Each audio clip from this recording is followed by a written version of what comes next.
sasabihin ko na sa inyo, isa sa pinakamasamang ugali diyan sa Itbulaga, si Jose Manalo. Opo. Pag wala si Bossing diyan, napakayabang niyang taong yan. Ilang beses ko nang gusto sapakin yan eh.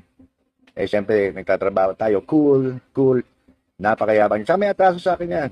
Yung si Jose Manalo. Ito na, for the first time, at aminin ko sa inyo. Nung ako po ay hiwalay sa aking asawa, nagkaroon po ako ng girlfriend. At minahal ko naman siya. Sa katunayan, nag-live-in kami ng almost 1 year.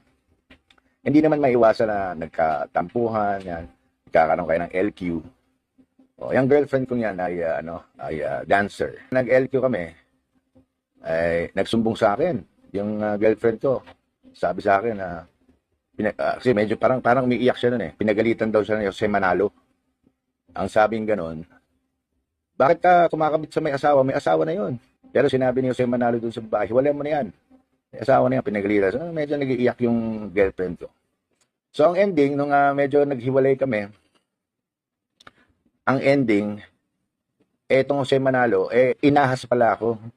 Kaya pala niya ginawa yun. Oo, ngayon asawa na niya, si Mergin Maranan.